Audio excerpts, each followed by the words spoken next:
শহরে থাকিয়াও রান্দাটা যদি গ্রাম্য পরিবেশে হয় হেলে খাউনটা অনেক টেস্টি হয়। গ্রামের মাটির চুলোর রান্দাটার যে কি একটা স্বাদ, কি একটা মজা, হ্যাঁ হেরাই পার্থক্যটা বুঝবে যারা দেশের রান্দাও খাইছে আবার শহরের রান্দাও খাইছে। মাটির চুলোয় রান্দা খাওয়ার পিনে মনটা তো একালে পড়িয়া রয়েছে এই দেশের মধ্যে।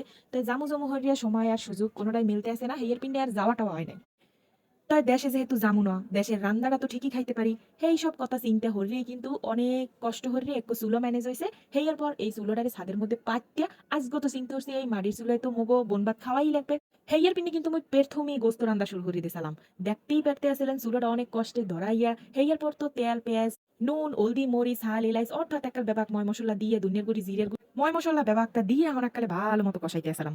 বিশ্বাস করেন এই যে একটা সুন্দর স্মেল পাইতে আসলাম, এই সুন্দর স্মেলটা কিন্তু চুলায় রানলে সাধারণত মোরা যে গ্যাসের চুলায় রান্ধি এই সুন্দর স্মেলটা পাওয়া যায় না।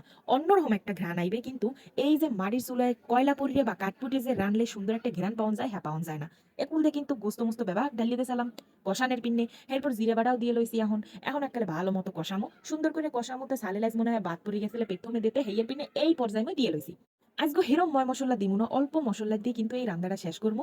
চুলায় রাঁধতে গেলে অনেক বেশি ময় মশলা দিই, বাটিও মশলা দিই, কত কিছু যে হরি হেতেও সুন্দর একটা ভালো একটা টেস্টি একটা স্বাদ পাওয়া যায় না, যেই স্বাদটা এই রান্নাটার মধ্যে আছে। এই পার্থক্যটা ঘরের ব্যাবাক মানেরে বুঝানোর পিনে মুই একদিন সিলিন্ডারে রাঁধছিলাম আর একদিন মাটির চুলায় রাঁধছিলাম। দুইটা চুলায় একই জিনিস রাঁধছি। খাউন খাইয়ে কিন্তু বেবাককে মাটির চুলোর রান্দারই প্রশংসা করছে। যে কয় ধরনের ময় মশলা জিনিসপাতি দিয়ে মুই সিলিন্ডারে রাঁধছিলাম, এই বেবাকটা দিয়েই মাটির চুলায় রাঁধছি। রান্ধনে কোনো পার্থক্য নাই, খালি পার্থক্য হয়েছে এই যে চুলায় রাঁধছি কাঠকয়লা পুরাইয়া আর ওই রে গ্যাসে রাঁধছি। এই সামান্য পার্থক্যের পিন্নি খাওনের স্বাদ বা টেস্ট এত বদলাই যাইবে হ্যাঁ কোনোদিনও ভাবি নাই। তবে বেবাক কিছু ভাল লাগলেও একটা জিনিস একটুও ভাল লাগে না, হেই হইতে আছে কালি। পাইলে জমের কালি পরে, হ্যাঁ ধুইতে গেলে না হে সোহে মোহে হগল জায়গায় কালি লেগে যায়। হেই আর পর তো যদি কেউ ধরেও পাইলে এটা ভুল বসতো, হ্যার যে কই কই লাগবে হ্যার কোনো হিসাব নাই এই কালির কথা। যাই হোক একটা জিনিস পাইতে হইলে কিছু তো স্যাক্রিফাইস করাই লাগে। হের পিনে ধরিয়াই নিছি যেহেতু এই চুলাটা খুব মজার মজার রান্না উপহার দেয় বা খাওয়ান উপহার দেয়, সুতরাং এই চুলের দিয়ে একটু কালি চুলি উঠলে হ্যাঁ তো মানাইয়ে নেওয়াই যায়। একুল দিয়ে কিন্তু মই কষাইতে কষাইতে এখন চিনতে হচ্ছে একটু ডাকনা দিয়ে ডাকিয়ে দেওয়া দরকার, হেলে এককালে ভালো মতো কষিয়ে যাইবে। এর পিনে ঢাকনাটা দিয়ে কতক্ষণ হলে চুলার জাল ডাক্কারে দাউ দাউ করে জ্বলাই দিছি। এরপর ভালো মতো কষাইছি। অনেকক্ষণ কষানোর পরে এখন মনে হয়েছে যে একটুখানি পানি দেওয়া দরকার, কারণ একটু হালকা ঝোল ঝোল না হইলে আবার ভালো লাগবে না। এর পিনে কিন্তু আমি অল্প একটুখানি পানি দিছি, পানিটা দিয়ে কয়েক ফির বল কুড়াইছি। কয়েক ফির বল কুড়িয়ে কিন্তু চুলে করে নামাই গেলাম, আর কোনো কাহিনী নেই।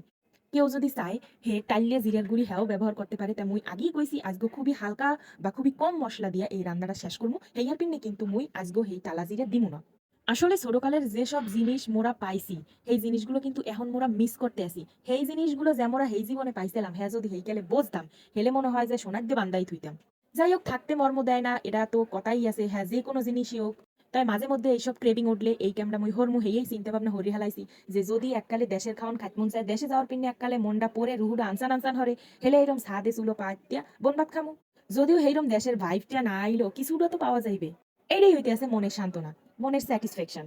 এককালে ছোট ছোট দুইটা দাউর দিয়েই কিন্তু মোর রান্না কাজ শেষ হয়ে গেছে, দাউর জ্বলাও শেষ আর রান্নাও শেষ, আর কোনো ধরনের চিন্তা ভাবনা নাই। এখন চুলার জালটা বন্ধ হলে কতক্ষণ হয় এই নিবু নিবু আগুনের উপরে রাখি দিব, একটা সুন্দর মতো গোন হয়ে যাইবে এই জলপুরি। এই ভিডিওটা যে যেহান দিয়ে দেখতে পারছেন না কেন, মুই কিন্তু হগ অলরেডি দাওয়াত দিছি। আপনারা একদিন আইবেন, আমনেকে বেবা কেড়ে লইয়া ছাদে বইয়া মাটির চুলে বনবাত রান দেখামো। এলালা কোনো জিনিস খাইয়ে মজা লাগে না, সুখ পাওয়া যায় না, তাই ব্যবহার করে লই যদি খাইতে পারি হেলে অবশ্যই মজাটা বাড়ি যাইবে। আপনারা প্রত্যেক দিন অনেক কষ্ট করিয়া কমেন্টস করেন, মেসেজ দেন, অনেক সময় নষ্ট হয়, হেয়ের পিনে চিন্তা করছি আপনারা একদিন আইবেন, আপনাকে হগল লই মুই বোন ভাত খামো এই মারির চুলাতে। আজকে মতো টাটা লাপে।